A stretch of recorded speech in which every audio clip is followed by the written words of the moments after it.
Is NHL Sense Arena worth the cost? You know what? Let's talk about that. Let's be honest, hockey is not cheap. An extra ice time can cost over $150 an hour, and hockey camps cost hundreds.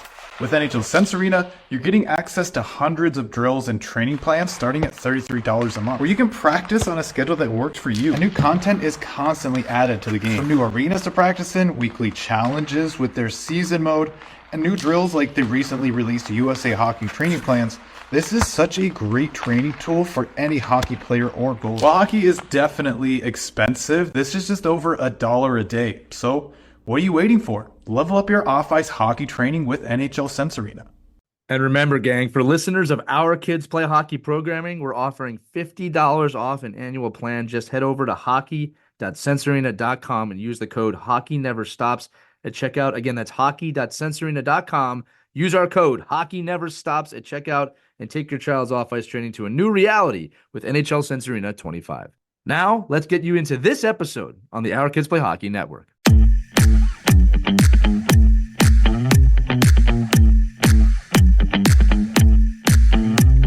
Hello, hockey friends and families around the world, and welcome back to another episode of Our Girls Play Hockey. I'm Lee Elias, and I'm joined by Mike Benelli and Sherry Hudspeth. You know, when it comes to guests, the shorter the intro, usually the more incredible the guest, and we have one of those today. Joining us today is the former captain of Team Canada, who's part of multiple gold medal performances in multiple Olympics and World Championships. She is a trailblazer in the world of hockey broadcasting and a recipient of the Order of Canada. We are honored to have Cassie Campbell-Pascall with us on the show today. Cassie, welcome to Our Girls Play Hockey. Thanks. I'm honored to be part of this. So it's mutual feelings, I guess. Mutual feelings. I appreciate it. We don't quite have the Order of Canada here yet, but we can dream. So it's just a pin, you know. It's a little pin you get. And, obviously it was a cool honor, but yeah, I'm just Cassie. So. Cassie, excited for you to be here. I'm a former Aeros alumni. I played growing up playing Toronto Junior Aeros before I went to school. So I've watched you for a long time since you were playing defense. So I've been a big fan of your playing career and you professionally working around the NHL for a very long time. So today we're going to throw it back a little bit before we get to where we are today and with the PWHL. But I'm going way back. I'm going Toronto Aeros, 1999 to 2000. And I want to talk about this roster here for a second. And the old NWHL has Geraldine Heaney, Angela James, Cassie Campbell, Sherry Piper, Becky Keller, Cheryl Pounder. In goal, we got Kendra Fisher, Jillian Ferrari. Just a wagon of a team. And so what I want to get to is, I played on the Junior Aeros, so Ken Defton, would call us up for practices and games when people were out. But at that time, like when you guys were practicing at the old York University in the Ice Palace, with this roster and the names and where you guys ended up, Hall of Fames, arenas named after you, at that time in 1999, could you sense how special that roster was? Yeah, I think so. I think, I played for the Mississauga Chiefs and then eventually was asked to come play for the Aeros. And, the Aeros organization at that time just sort of had this aura about it, They had the leather jackets and, called the late Colin McKenzie, who I know, big guy, we called him, really wanted, his vision was professional women's hockey. And so he made that organization as professional as possible. And, you list some of those names and I can add Amanda Benoit, I could add Summer West, players that were right on the cusp of making the national team and so good. And, Natalie Rivard comes to mind, so many names that played for the Aeros organization. And, I don't know, I think we always had a vision of where hockey would go and what we wanted to see happen. And, that was an organization that, much like the Edmonton Chimos here out west, sort of were two organizations that were the foundation of women's hockey and elite level women's hockey and sort of the vision of being professional. And, those are teammates that, when I hear those names, they just make me smile. They're just a big part of my life. And Kenny was one of the best coaches I ever had. And, I still keep in touch, with Big Guy's family to this day. And we'll get to see Heen and AJ every once in a while. And I can't remember if that was the year we won or we lost, but I remember there was one year where I actually was moving out west and we lost. And I decided to go back and stay with the Aeros because I wanted to win with that group. And Ange and I were co-captains, and we ended up winning the SO Nationals. And eventually, I moved back, officially out west, where my boyfriend, now husband, was at the time. And but I did come out here for a summer, then went back because we didn't win. So I wanted to go back and finish my career there. And geez, the Aeros, as you know, like it's a huge organization in the history of women's hockey. Just even on this roster, so they have the juniors, me being one of them, but the ones that were just, a couple games, Nicole Corriero, Heather Logan, like people that just, Yeah. I only got to play with Heather Logan, I think maybe 1 year, 2 years. Like, I don't know how long we crossed over actually as being teammates. But I remember her, she could run. Like, we would do fitness testing with the national team. And I was usually one of the first ones finished in the running. And all of a sudden Heather Logan comes along. I'm like, who the heck's this kid? And just so many great players, I think, that came up through that organization, whether it was the junior Aeros or the senior team. Well, I'm going to make this note here. We've done several of these shows. Sherry, this is the first time I've seen you fan out a bit, and I like it. I like seeing it. We can tell. I'm going to fan out a little bit too, though. So I want to keep in the 1900s, late 1900s, as my son and daughter. What are you trying to say? I'm old? Like you got to go back that far? I'm from the late 1900s as well. I would say that for some reason the kids today are calling it that, and it's just, as they would say, it's cringe, right? But let's go back to the 90s for a minute here, because you're special advisor to the PWHL now. I'm curious of if we can connect your experience from that time period, we'll say, that time period of hockey. Back in the day. I like it. I like where we're going here, right? Of how that has, influenced you as a special advisor today. But also, I would love if you could give the listeners, especially the young girls and young boys, perspective of what it was like to be playing hockey in that league at that time.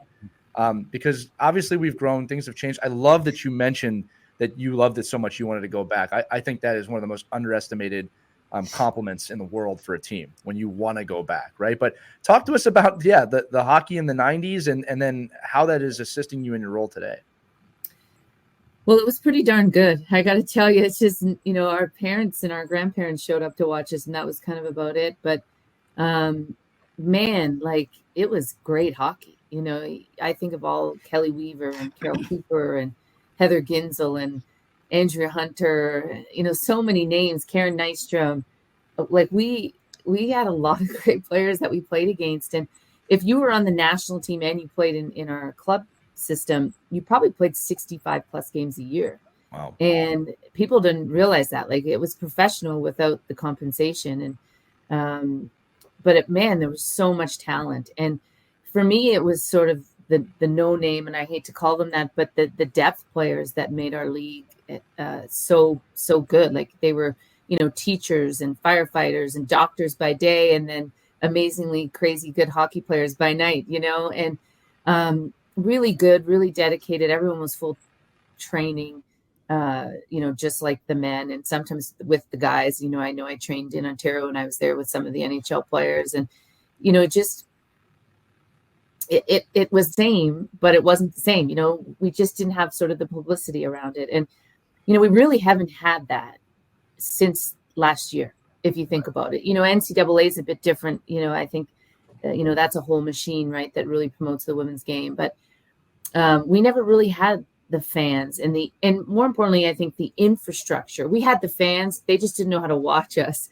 But we didn't have the infrastructure. And I think that's where I've seen a really big difference, where, when I was part of the Canadian Women's Hockey League, or the NWHL or whatever the leagues were called, COWL, back in the day, we had maybe one paid employee, and then all of us were volunteers. And in particular, the Canadian Women's Hockey League, it was our commissioner and executive assistant, and then the board and 100 volunteers.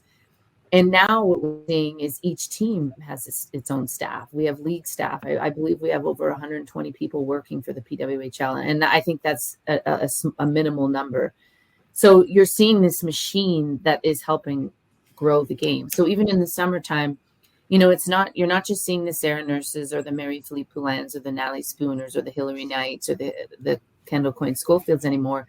You're seeing more depth players get appearances and get marketing opportunities. And that is a result of the PWHL machine. Our female hockey players don't go to the ESPYs without the connections of our head of business ops and Amy Shear, So we just have such a great staff. And one thing that strikes me with the PWHL is a staff that doesn't care who gets the credit. And we have a group of players that know where the game has come from, understand the traditions, understand that it's important to sign every autograph still. Obviously the product on the ice speaks for itself, and it's going to be even, bigger and better in year 2. But I just think collectively as a group of women's hockey, we are finally together, which for so many years we were sort of separated and everyone kind of doing their own thing. And there's no one to blame, but we, until we were going to work as sort of one entity, it was never really going to work. And so finally we have that, and it's working. And, we have a lot of work to do in year 2, but, we were just as professional without the pay back then. Like, we worked our butts off, and every player, whether you were a national team player or not. So the tradition is carried on for sure. No, I love that you speak about that too, because I think there is a misconception that it was the wild, wild west during that time. Well, we were wild out here in the West. Don't let this disappoint you. Yeah, well, in some ways, sure, but look, the framework for what we have today is always built on successes and failures of the past, right? And you're a trailblazer within that world, as are all the women that you mentioned there, right? It's just really cool to be in that place right now. We are going to get back to that later in the episode, but I'll throw it over to Mike now because I know we want to continue. Yeah, no, but I mean, you're right in. You're speaking about, a program that you've seen now grow from the very early stages, right? And the importance of players and personnel within the organizations, helping the organization grow. Can you just talk a little bit about like the next stage then, right? That stage that you're in now, which you're basically an ambassador to the sport and just the impact, on how female ambassadors play in the growth for boys and girls, right? And in the growth of women's hockey, and how, people like yourself and we'll call it the trailblazers of the female women's hockey world, just how important is that ambassadorship and the role that you play now? Well, you can call us the old dogs. It's okay. Like for me, I'm excited now in my role. I don't have this person anymore. Like for years and years and years, I sort of had to be that spokesperson of the game. So when anything was going on, it was like, oh, let's call Cassie. She'll answer her phone. And I kind of felt like I had to, just for the sake of growing the game. And, there was a few other, big names, the Wickenheisers and St. Pierre and Carolyn Ouellette in Quebec, and Cami Granado, comes to mind in the US. But generally people would be like, oh, well, let's Cassie knows what's going on. And so I'm excited that I don't have to be that kind of person anymore. Like I can just sort of sit behind the scenes and just be like, oh, this is happening, and so I want to be behind the scenes. Like I'm the special advisor, and people think that's an ambassador role. And there's no question that's one of my jobs, but I helped start our player safety committee. I'm, part of we have a rules and competition committee that we started this summer. I'm heading to Montreal for the mini camps coming up.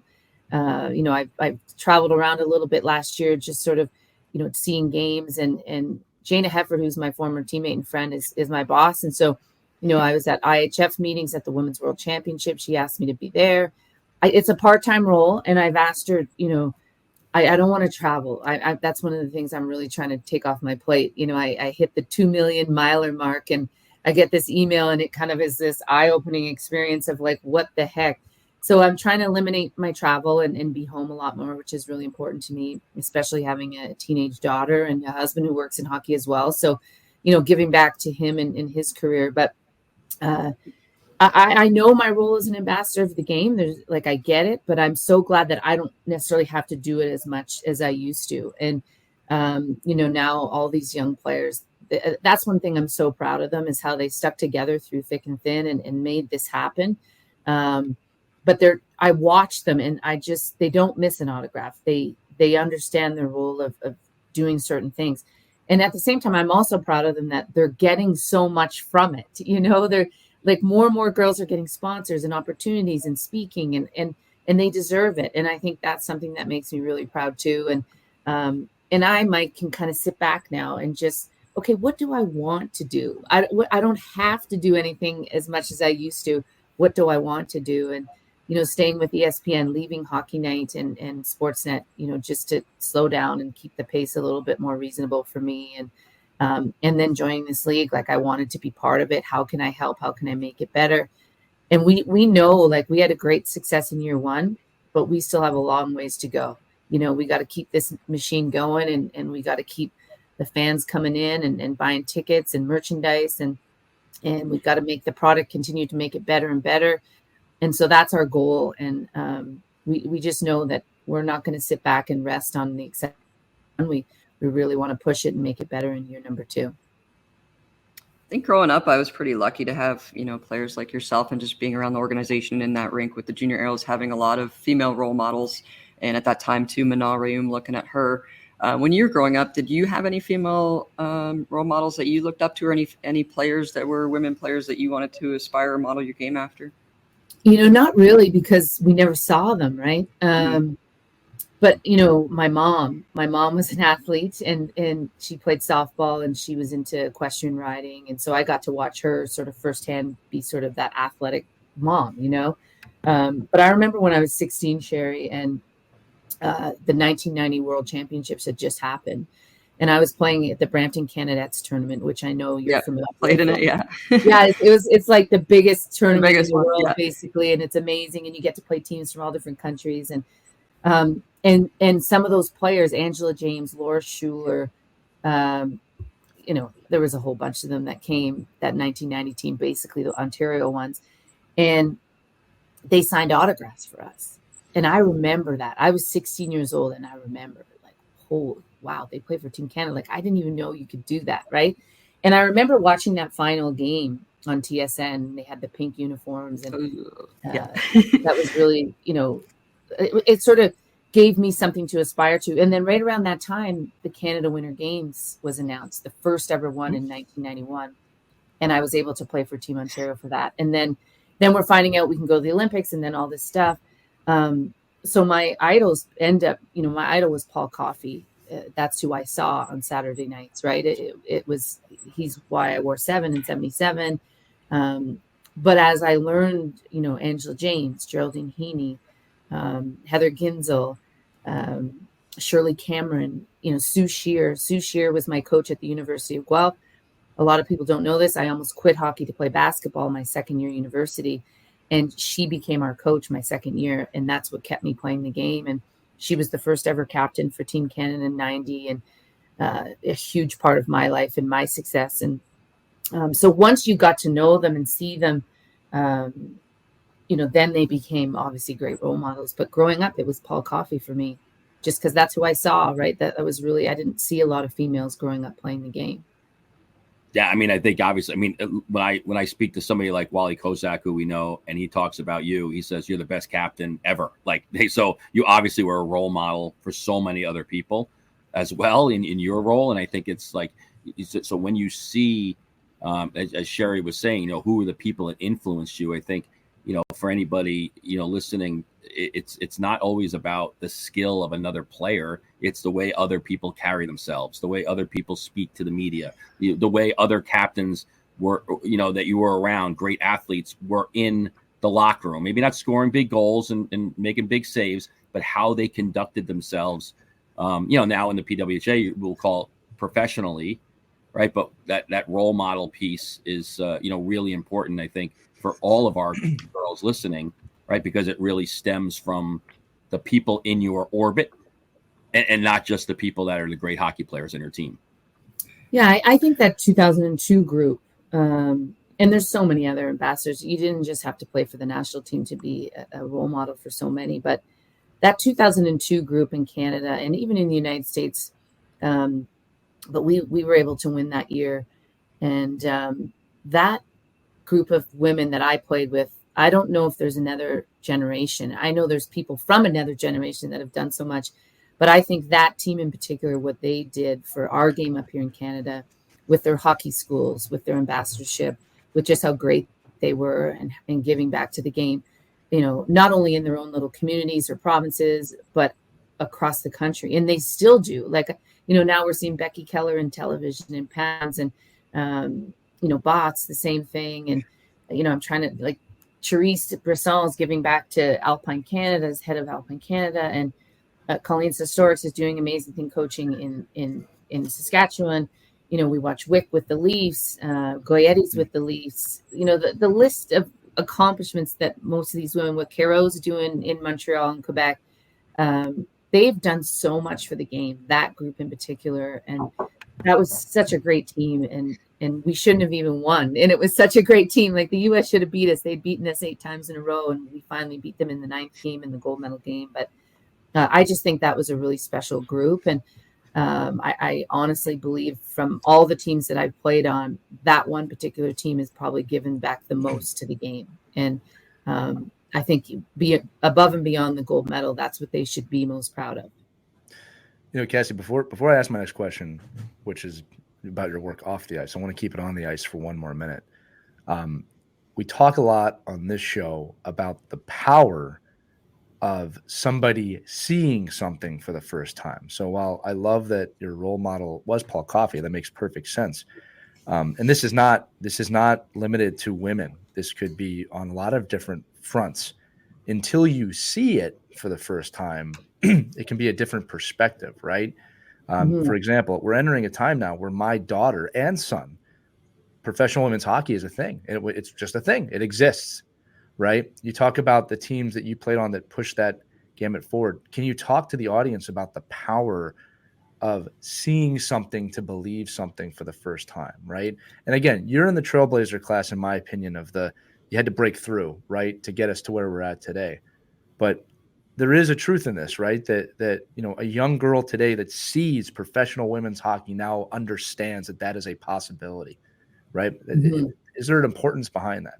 Well, and I think the parents see it too, right? The parents see it too, and then they're not only putting their sons in hockey, which is obviously a great thing, but they're putting their daughters in hockey. Right.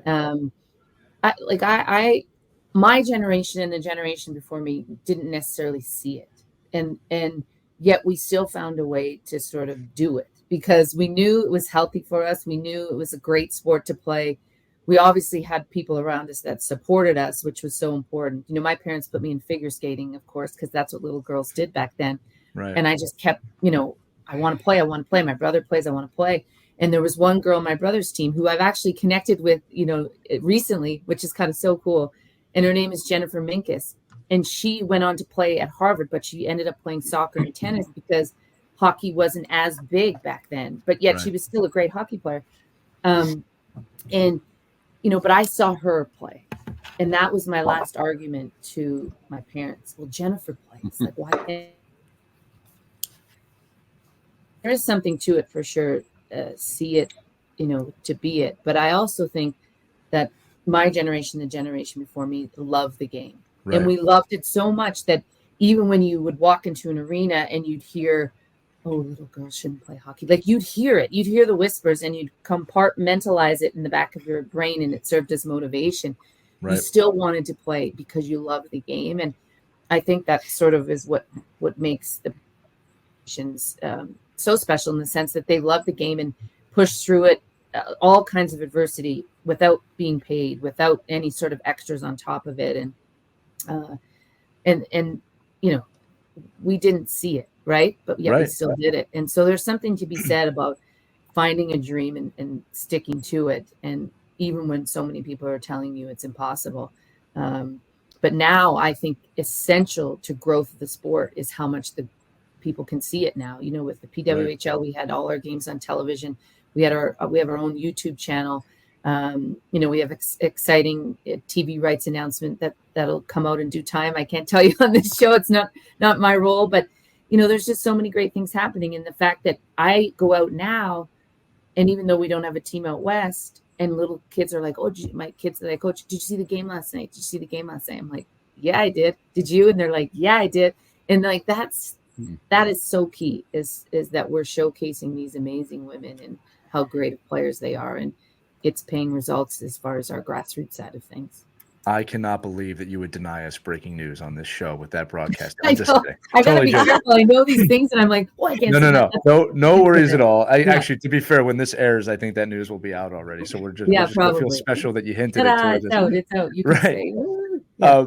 So sticking on these lines, right? Again, taking it off the ice now. You've had an incredible broadcast career. You're the first woman ever to do commentary on Hockey Night in Canada.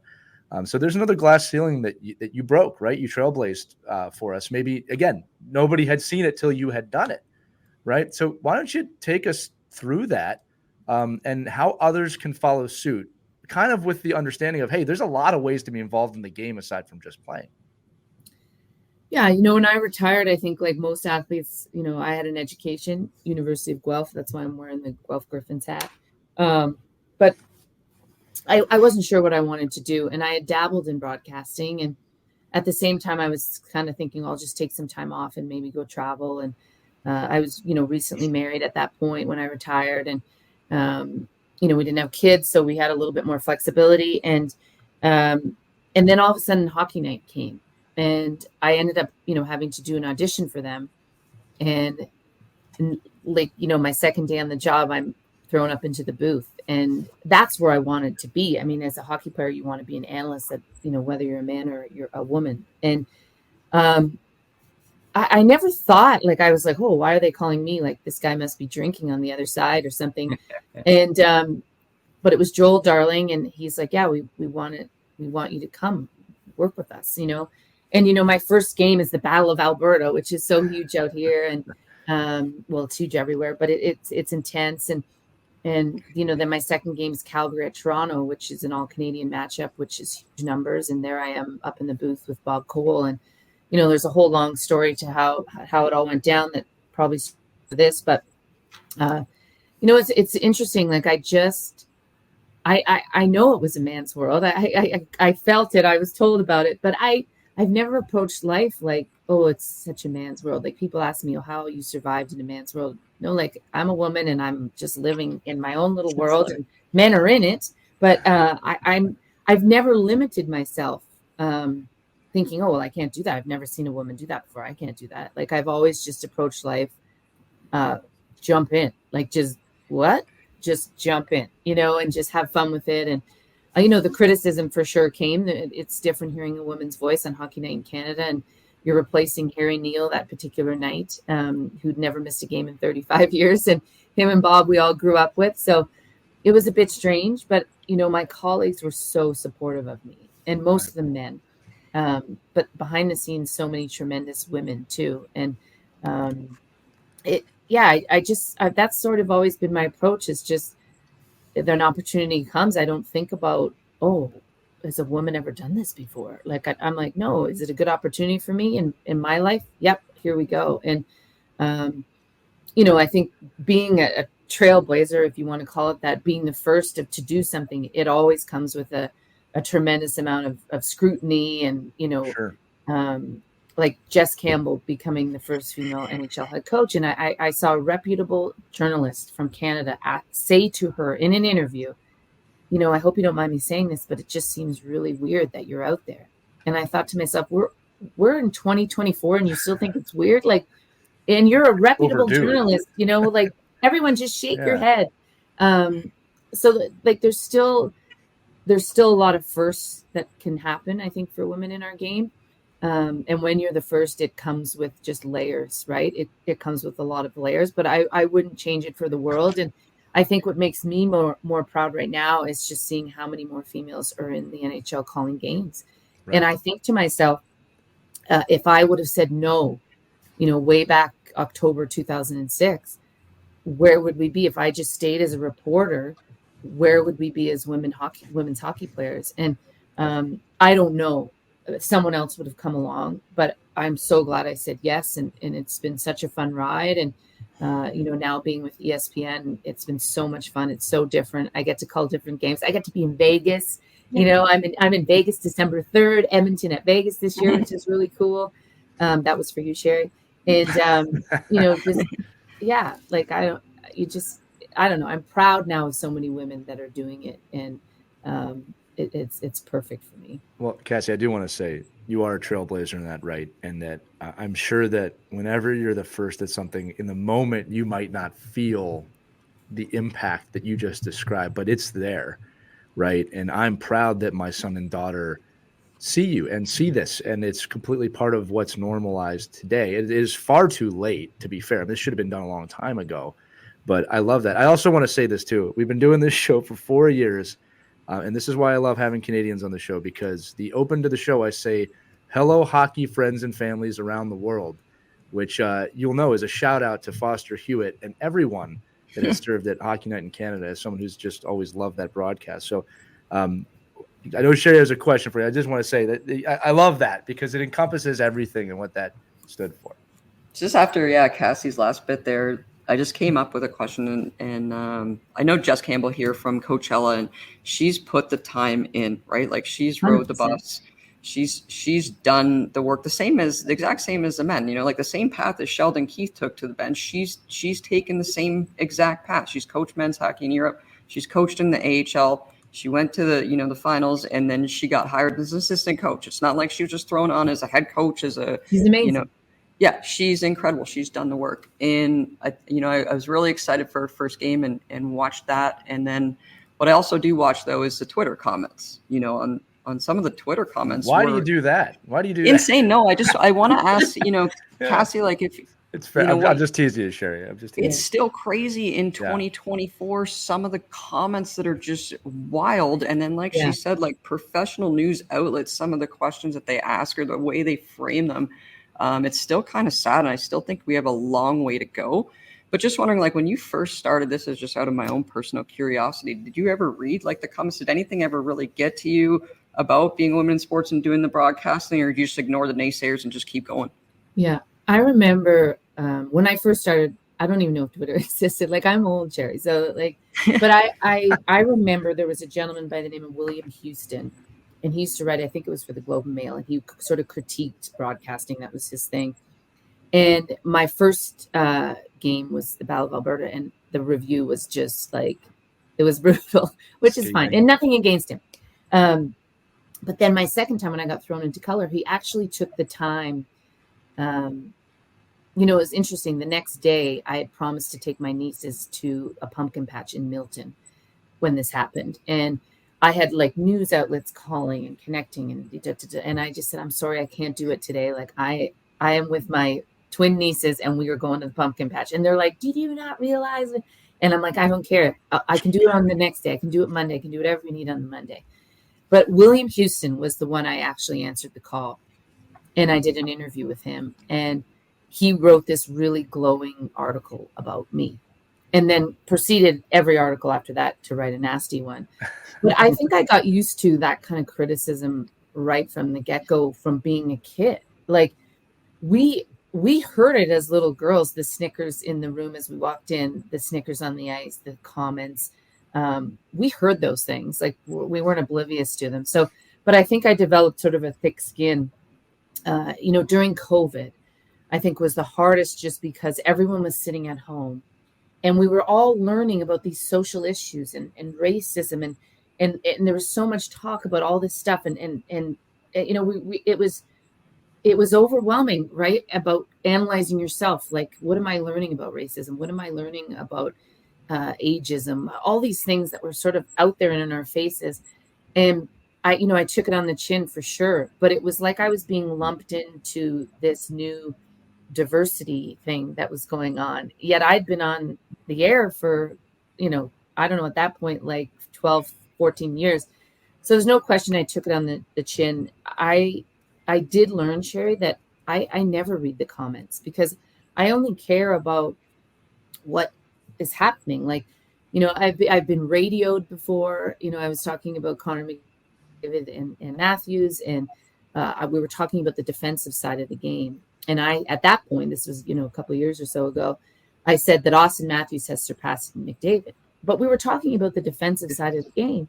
And yet there's on top of the Twitter, Campbell-Pascall, Matthews surpasses McDavid. Well, then, it just, they don't listen to the actual interview.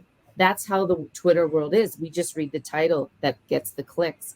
And I've just learned to kind of laugh at it. I've been harassed, I've been sexually harassed, I've been, you name it, things have happened. But I just learned to realize that if you have the time of day to go on social media and criticize people, you have a pretty sad life. And and that's the way I've kind of approached it. Like, hey, you can critique me for what I've said, in my opinion. But anything else above and beyond that, I think is offside. And I've just learned to kind of, if I see it, I just kind of learn to laugh about it. Yeah. But I also don't go looking for it either. I don't read other people's comments that they get on different things. I don't look up my name and see what's being said. I've just learned to kind of roll with it. It's part of the business. And, it's interesting. I'm going out for dinner. I'm doing a game in Seattle coming up, and I'm going to go out for dinner with Jess. And for me, it's just a check-in. How you doing, kid? Like, and I think it's important that we as women do those check-ins for each other. Like, just, hey, how's things going? You doing okay? I'm here for you, And I think we've learned to do a better job at that as women too, to each other. And I think that's really important. And you just, whatever. It doesn't affect my life. I don't know the person that's tweeting. They don't come to my home for dinner. I don't go to their house for dinner. So the significance of it all is it's insignificant, and I think they're dying for you to click them. And they want that. They want some of my colleagues do, and I just choose not to. I just choose to live my life and have a good time.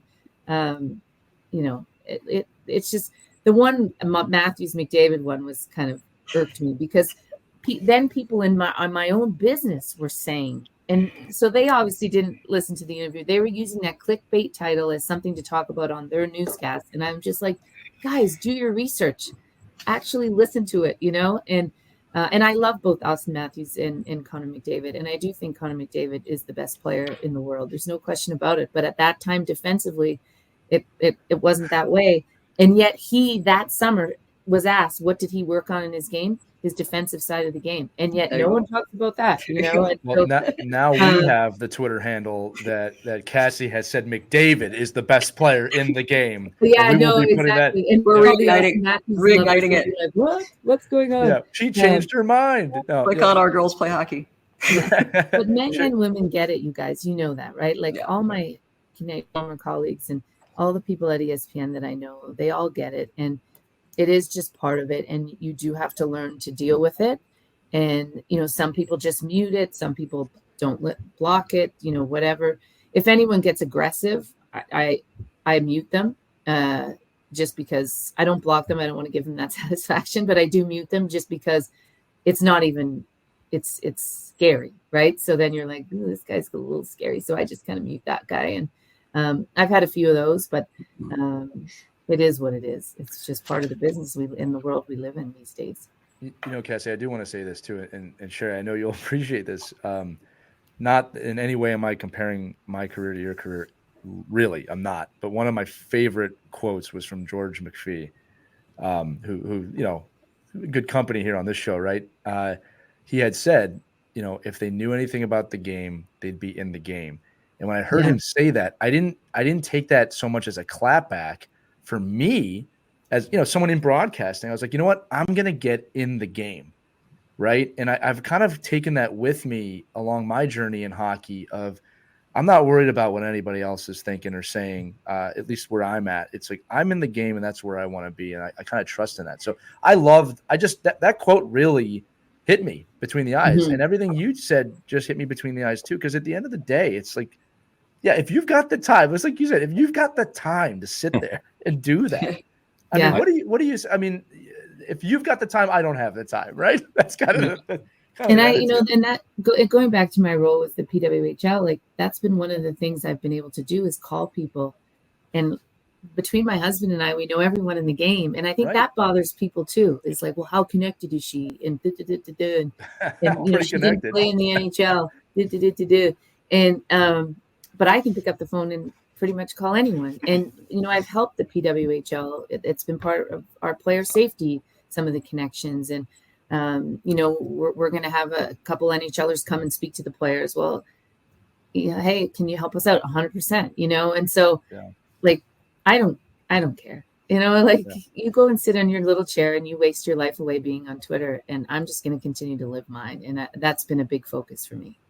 So let's talk about that. Your role with the PWHL, special advisor to the PWHL. Pretty cool title. Can you tell us about your roles and responsibilities and what that position is going to do to enhance the league? Yeah, well, I don't know if I necessarily have a job description, Sherry. I don't think Hef and I planned that out, but we talked about it, and she's like, "Well, what do you want to do?" And I said, "Well, what do you Love that. need me to do, and what do you want me to do?" And I said, "I don't want to travel. Can I be part time? I don't want to be paid a ton of money. This is not why I'm back." And I knew I was thinking of leaving Sportsnet for sure.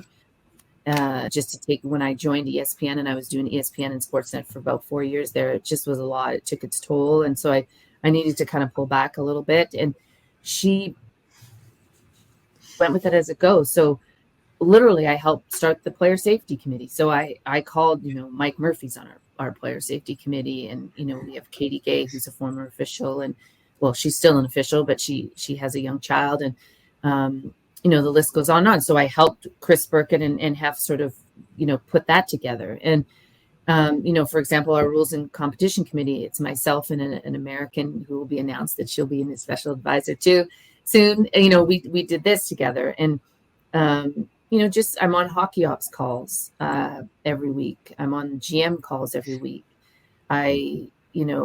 Obviously, we had a little bit of an issue in Minnesota last year. So I went to Minnesota and just sort of check things out, say hello to people, talk to people. I was in Toronto. I'm trying to get to all of the games. I was supposed to be in Montreal for that big April, but the ESPN schedule changed for the playoffs. So I ended up having to go. But my goal is to get to every PWHL home game and just see and just be, I think, eyes and ears for Jana, someone that she can sort of talk to about different things, and whatever's needed. Honest to God, whatever's needed. I'll set up chairs for our meetings. I was recently in Toronto for our hockey ops meetings, and I did a presentation to the GMs about our player safety and our rules and competition committee, and whatever's needed. Getting information from the NHL, from players, from coaches. What else do we need? How do we make our game better? How do we make our teams better? So it kind of is no set job description, but it's been really busy and it's been really, really fun, and it's where my passion is. And I always, people say, what does a special advisor do? And I say, hey, whatever's needed. Whatever you need. You need a coffee? I'll go get you a coffee. It's just so exciting to be part of it and so exciting to watch it.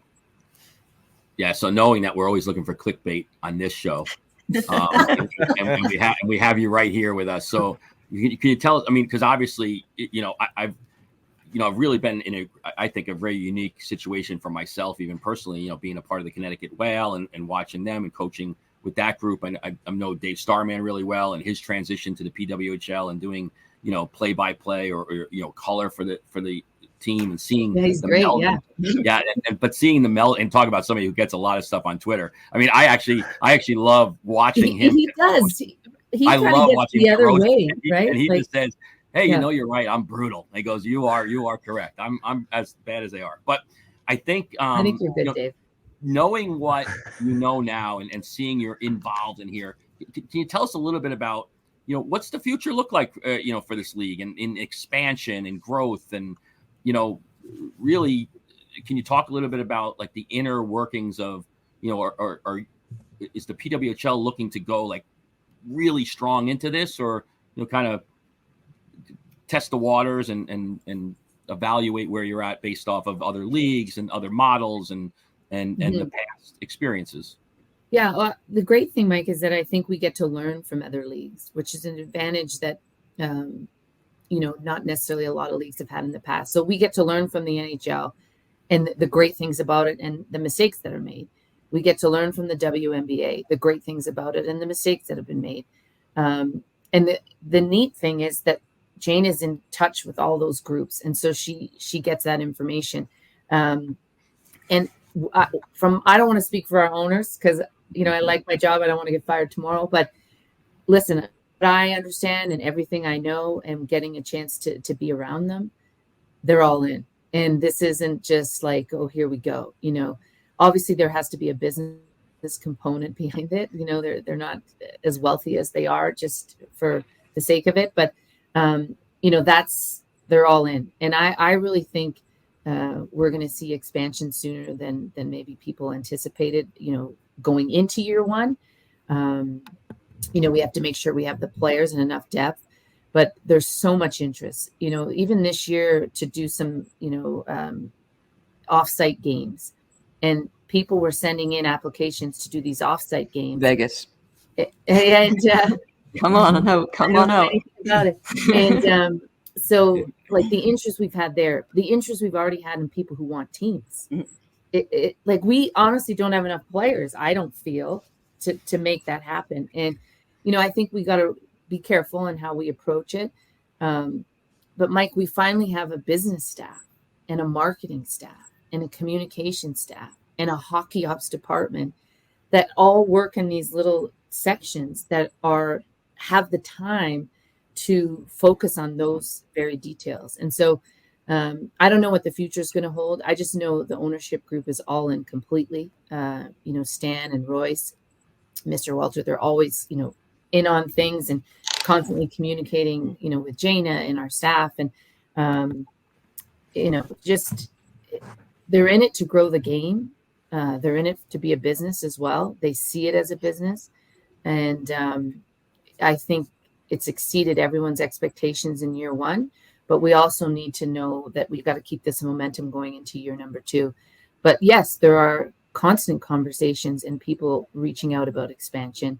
And that's a real good thing, when people have interest in what you're doing, and to have these offsite games and our sponsorship, our sponsorship group and our business ops group led by Amy Shear is incredible.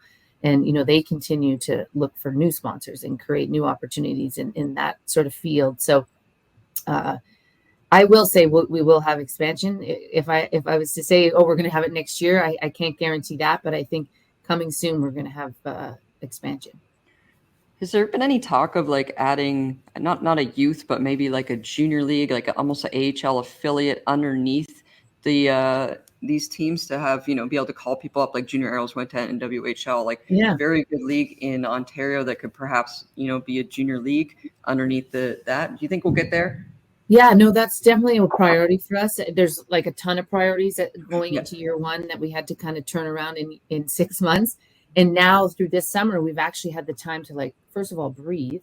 And then secondly, say, okay, what do we need? And so Kristen Richards was hired as sort of our grassroots and development person. And she's done an amazing job. Just recently, we've had our first off-ice clinics, I believe in Montreal. I've seen Toronto, Minnesota, but every market is going to have one of those at some point. And she leads that. And that's our grassroots initiative. And also, she's going to be in charge of development. So development means, we need to have where our reserve players can play.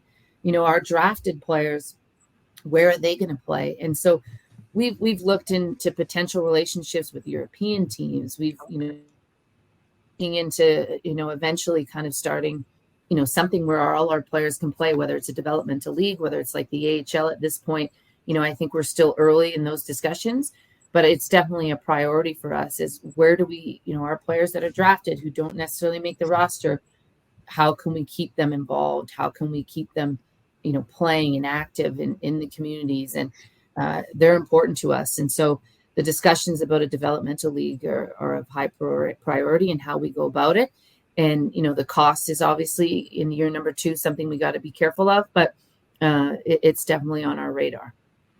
Yeah, I mean, I got to tour the PWHL space before they left in Chelsea Piers in Connecticut for the New York team, and that's something. I mean, if everybody saw the facilities that these women are getting right now, from where I remember when they were in the equipment room was being brought in each day, and basically the girls carrying their bags from their car, to seeing what rivals any Division I minor league hockey facility, from ice baths to stalls to coaches' rooms to training rooms and like all that kind of equipment room is unbelievable. So nutrition, nutrition, all access to medical, that's been we wanted it to be as professional like professional is.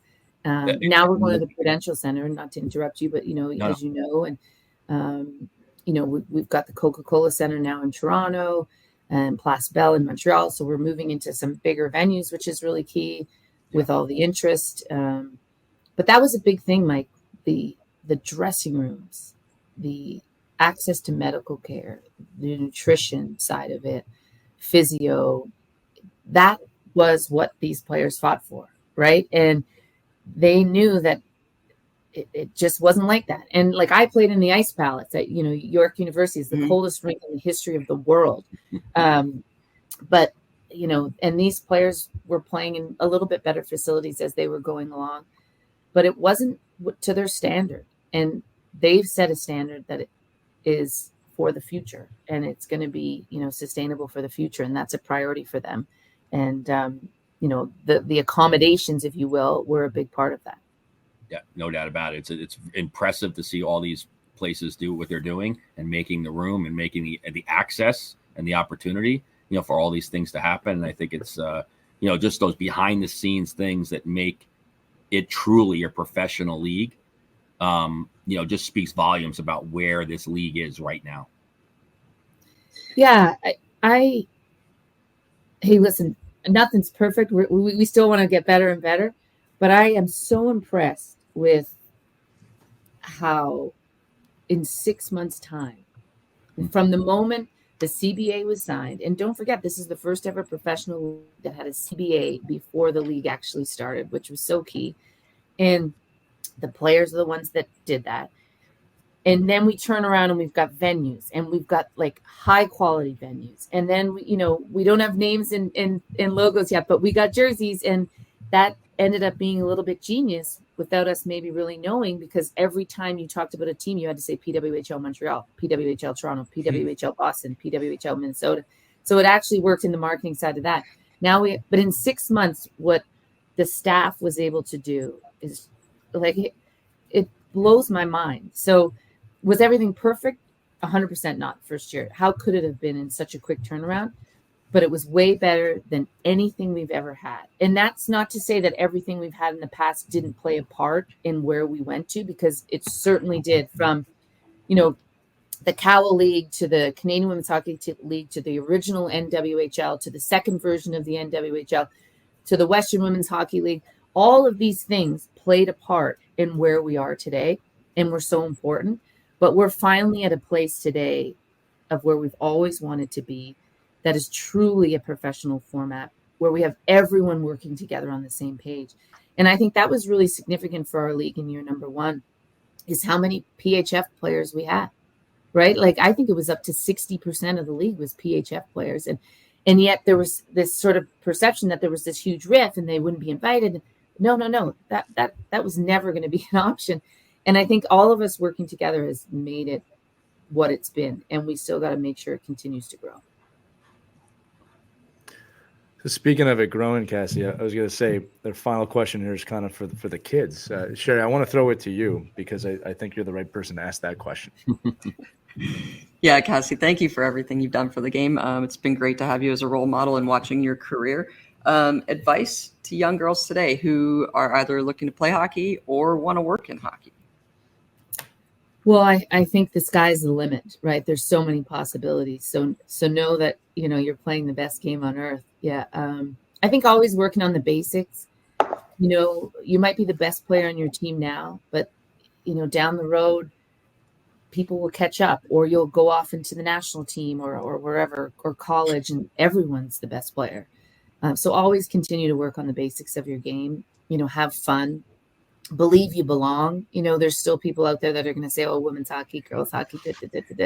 It's not as much now, but, big 3 words in my life have always been believe you belong, and just have fun with it and work hard. Never take a practice off, always be willing to learn something new.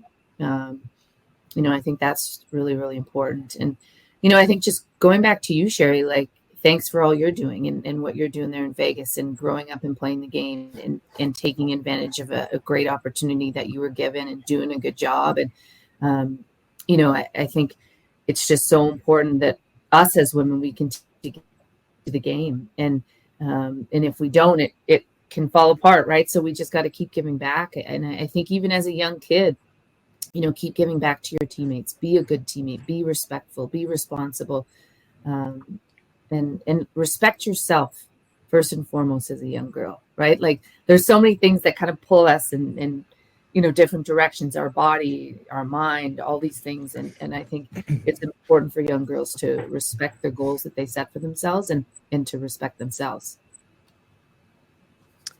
And Mike and I are happy to be along for that ride as well. That's us. No, look, I think we're out of time here, Cassie. That everything you've said today has been wonderful. I'm going to go back to what I said at the beginning of the show. It really is an honor to have you here for your perspective, for your leadership. And again, there's no way anybody walked away from this episode not having learned something from you. No, I appreciate being on. Reach out anytime. Oh, but be careful with that. We might take you. Yeah, okay, that's okay. And if anyone's thinking about writing any criticism of this episode, just remember, Cassie can tell you exactly how much a gold medal weighs. Yeah, she won't. You can be blocked at Cassie Campbell 77. Yeah. At your convenience. No, I won't block them. I'll only mute them. Yeah, mute them. Yeah. Again, my joke is if you don't know how much a gold medal weighs, don't bother, because she does. I was going to say that. So. All right, that's going to do it for this edition of Our Girls Play Hockey. For Sherry Hudspeth, Mike Benelli, I'm Lee Elias, and we're going to thank once again Cassie Campbell-Pascall for joining us today on what has been a wonderful episode. Remember, if you have a question, a comment, a thought, and you want to reach out to us, there's a link accompanying this episode in the show notes. Tap it, and you're texting right to us. We'll get your idea for shows and any comments that you have. And always, if you want to go old school, since we were talking about that today, apparently this is old school now, you can email us at team@ourkidsplayhockey.com. But that's going to do it, my friends. Have a wonderful week in hockey, and we'll see you next time on the next episode. We hope you enjoyed this edition of Our Kids Play Hockey. Make sure to like and subscribe right now if you found value wherever you're listening, whether it's a podcast network, a social media network, or our website, ourkidsplayhockey.com. Also, make sure to check out our children's book, When Hockey Stops, at whenhockeystops.com. It's a book that helps children deal with adversity in the game and in life. We're very proud of it. But thanks so much for listening to this edition of Our Kids Play Hockey, and we'll see you on the next episode.